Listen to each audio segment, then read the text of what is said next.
Alright, so welcome back dito sa ating channel dito sa Box TV. Okay, so ito pag-usapan natin mga babayan dahil mayroon na naman pong pinalalabas no, na fake na survey. Ito pong mga DDS. Ito po yan mga babayan. Ang tanong, kayo po ba ay naniniwala dito po sa survey na to na kung saan ang ating Pangulong Bongbong Marcos ang kanyang performance at trust ratings po mga babayan no ay mas mababa po kaysa dito kay Sara Duterte.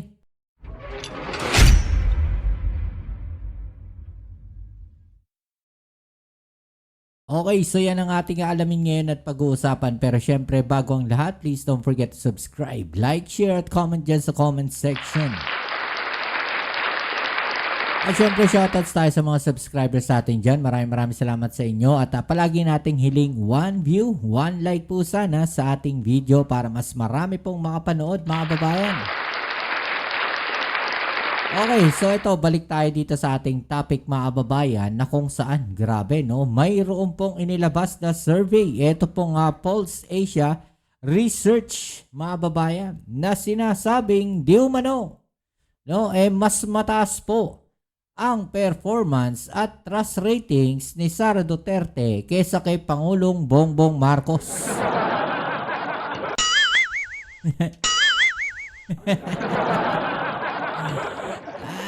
Ay, DDS na lang talaga maloloko nyo.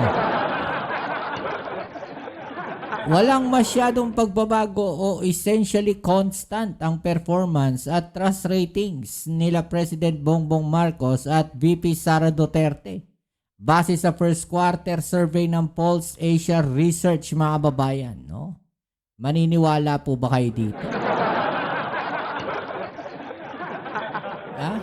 Mas mataas yung performance rating at trust rating ng Vice Presidente na hindi nagtatrabaho kumpara sa performance at trust ratings ng ating Pangulong Bongbong Marcos. Disregard na natin yung trust ratings kunyari mga babayan. Doon tayo sa performance mga babayan.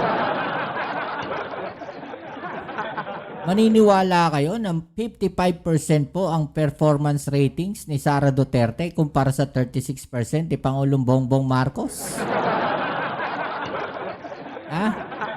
Ito po ay isang maagang propaganda mga babayan para palabasin no, na ito pong si VP Sara Duterte talaga namang mataas ang performance at mas pinagkakatiwalaan ng ating mga kababayan.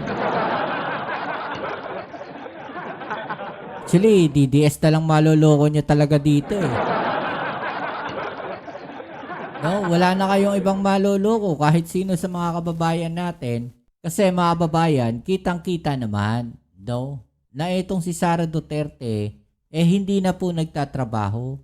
Bukod po sa pamumulitika na lang yung inaatupag mga babayan, pagta-travel abroad na lang po ang kanyang ginagawa. Pagpunta sa The Hague. So ano yung performance dyan mga babayan na nakikita ninyo para tumaas ng ganyan ang performance rating ng ating Vice Presidente nyo? Trust rating, 54%. No? May nagtitiwala kay Sara Duterte? Of course, meron, mga babayan. Pero hindi mo pwede sabihin 54% no, ng mga Pilipino ay may tiwala kay Sara Duterte. Bakit po, mga babayan? Dahil dito po sa isang pangyayari sa Antipolo, mga babayan. Dito ay mapapatunayan natin no, na ang trust ratings po netong si Sara Duterte ay hindi na po ganun kalakas. Or in short, wala na pong kapangyarihan etong si Sara Duterte.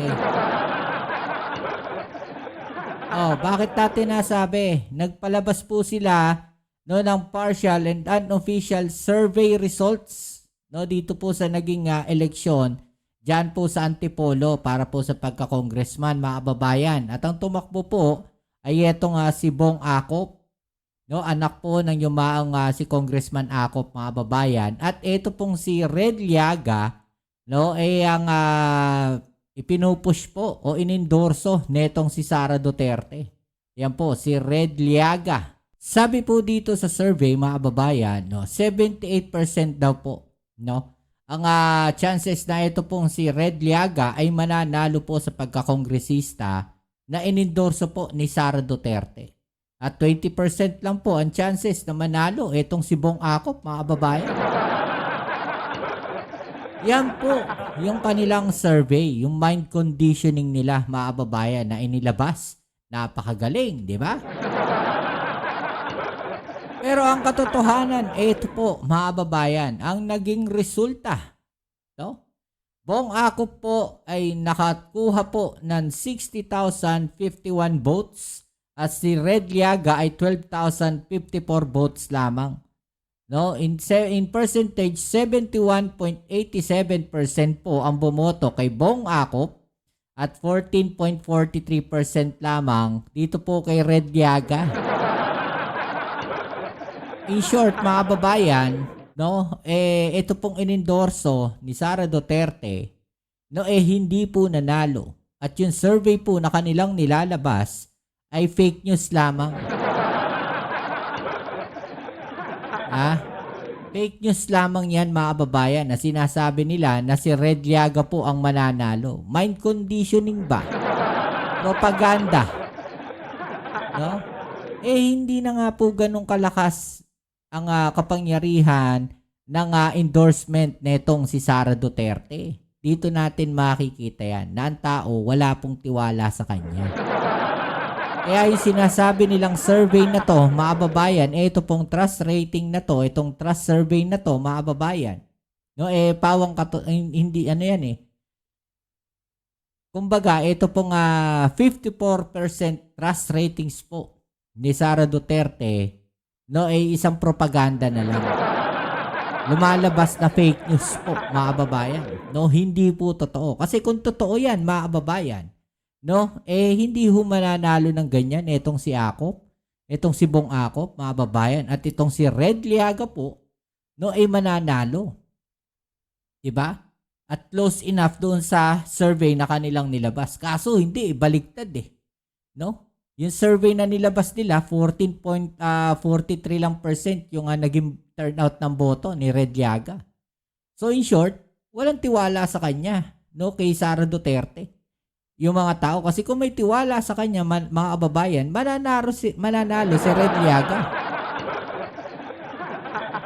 Diba? O baka sabihin nyo na naman, no, baka sabihin nyo na naman, hindi kasi antipolo yan So paano nyo napalabas yung survey na ganun? Diba? Sabihin nyo na naman, hindi naman sa lahat ng parte ng Pilipinas. Baka nagkataon lang, dyan lang sa parte na yan ng antipolo. Bakit nga natalo pa rin? Bakit yung survey ninyo ang taas-taas? Paano nyo ipapaliwanag nyo? Siyempre, sasagot na naman ng DDS dyan sa atin, no? Bayaran ka. Siguro nakatanggap daw ako ng maleta, mga kababayan. Or baka ang i-comment dyan ng mga DDS pagmumurahin po ako. Kaya kasi mga DDS, mga babayan no, pag hindi sila manalo sa argumento, no, mumurahin ka na lang. Diba? Ayan no, kitang-kita, mga babayan, no. Nakataas po ang kamay ni Bong Acop, mga babayan. Acop, 60,051 yung total na votes, mga babayan. Liaga, 12,054 lang. Diba? Ano po sabi? No? Ano pong sabi netong si Sir Larry Gadon, mga babayan? Ito. Panoorin natin, sigurado basag tong mga DDS dito. Napakalayo ng boto nila doon sa Antipolo. 8-2. 8 yung bumoto kay Bong Acop, 2 lang ang doon sa kalaban. Ibig sabihin nito, ang endorsement ni Sara ay merong kiss of death! Yun, may kiss of death daw. In short, mga babayan, pag inendorso ka ni Sara Duterte, sigurado may pagkatalo ka, may tulog ka. Napahiya si VP Sara doon sa kanyang inendorso na kandidato sa Antipolo City 2nd District Special Election. Napahiya sapagkat napakaliit ng boto nang nakuha nung katunggali ni Dr. Bong Acop na anak ni Congressman Acop na namayapa noong Disyembre. Ito ay nagpapatunay lamang na walang boto ang Duterte. Sapagkat kitang-kita dito, for every 10 voters ay 8 ang bumoto kay Acop at 2 lamang ang bumoto doon sa kanyang katunggali. Ibig sabihin nito, walang endorsement power si Sara na kagaya ng ginawa din niya doon sa Manila na siya ay nangampanya rin against Benny Abante and Joel Chua, pero panalo pa rin sila. Kaya yung sinasabi dyan ng kanyang mga DDS camp na ang mga mag-i-endorso sa impeachment ay matatalo sa 2020.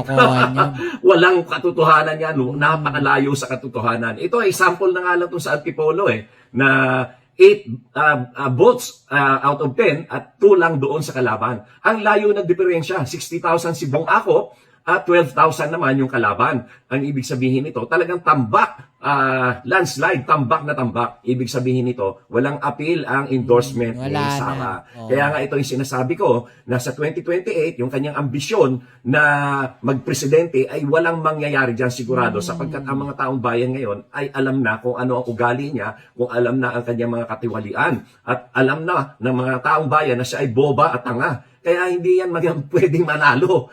At yung pananakot nila na lahat ng boboto sa impeachment kay Sara ay matatalo sa 2028. Ilang beses nang napatunayan yan na walang epekto yan, pananakot nyo. Yan ay imagination nyo na lang yan.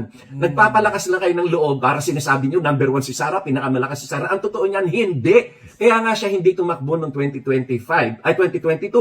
Ay dahil alam niya na wala siyang boto. Kaya nga nag-buy siya kay BBM para siya ay siguradong manalo at halos wala siyang gastos at pagod dahil kasi ang nagtrabaho noon ay ang lakas na ang campaign manager naman ay si Martin Romualdez at ang campaign manager naman ng ni BBM ay si Ben Abalos, si Benhur Abalos. Kaya walang katotohanan yung sinasabi ninyo na yan na napakalakas nyo. Ang totoo niyan, saan pupulot ng boto si Sara? Sa mga parte ng Marcos loyalist, mga Ilocano at mga Waray na mga kakampi nila Madam Imelda Marcos at nila Martin, walang botong makukuha si Sara. Natural, kasi gusto niya ipapatay si BBM, si Lisa at si Martin, at gusto niya ipatapon yung bangkay ni former president or the late president Ferdinand Marcos Sr. Kaya saan siya pupulot ng boto? Yun ang mga pinklawan, yung mga dilawan, natural, hindi rin siya dadalhin dahil kasi meron sila, nandyan si Madam Leni Robredo, si Senator Risa Hontiveros, Senator Bam Aquino, Senator Kiko Pangilinan, si Senator Coco Pimentel, at meron pa silang pwedeng makonsider na iba pa. Yun namang mga kaliwa, hindi naman sila rin ipuputal. Galit na galit yan kay Duterte at saka kay Sara. Papanig yan sigurado sa Liberal Party, itong mga dilawan. At yung iba naman mga political parties ay siguradong makikialyado sa either sa administration or sa opposition sapagkat siyempre gusto nila magpasok ng mga kandidato nila para sa pagkasenador at para meron din silang mga network pagbaba sa lokal. Kaya walang boto yan si Sara. Saan pupulot ng boto yan? Nako, mag-isip-isip nga kayo. Yung pananakot nyo ay ilang beses nang napatunayan. Walang boto si Sara, hindi mananalo yan. Yung sinasabi nilang malakas sila o yung number 1 siya sa survey, yung fake na survey naman yung Pulse Asia tsaka yung False Asia at itong SWS, mga bayaran lang yung mga propagandista na yan. Kaya wag na wag kayong maniwala dyan. Ito na, napatunayan na kay Benny Abante, kay Joel Chua at ito kay Bong Acop. Walang boto si Sara. Okay, so yun mga kababayan, no? So sinasabi dito ni Sir Larry Gadon, no, na wala na talagang powers, no? Itong si Sara Duterte. In short, mga kababayan, no, wala na po nagtitiwala sa kanya. Kaya yun, totoo, no, yung sinasabi dito ni Sir Larry Gadon na yung ginagawa ng mga DDS na sinasabing pinapalabas nila, no, yung mga nagsasabi at pinapalabas nila na malakas si Sara Duterte, no, propaganda na lang po yan. Dahil yung katotohanan, mga kababayan, no, hindi natin maitatanggi, no, na marami pong galit dito kay Sara Duterte. No, lalong-lalo na yung hindi niya pagsagot, no, dito po sa mga akusasyon sa kanya. Yung patuloy, mga babayan, no, na pag-iwas sa pagsagot dito sa mga akusasyon sa kanya. At hinahanap nga po kung nasaan na yung bloodbath. Diba? Oh, kayo, ano masasabi niyo po dyan, mga kababayan, no? I-comment sa ibaba ang inyong mga opinion at ating yang pag-usapan. Alright? So hanggang dito na lang muna ang ating video ngayon. Muli, maraming salamat sa lahat ng mga patuloy na nakasuporta dito sa ating channel. Kita-kits po tayo sa ating next video. Please don't forget to subscribe, like, share, comment dyan sa comment section at pakiclick na rin ang notification bell para updated kayo sa mga latest video uploads natin. Alright? Peace. I'm out.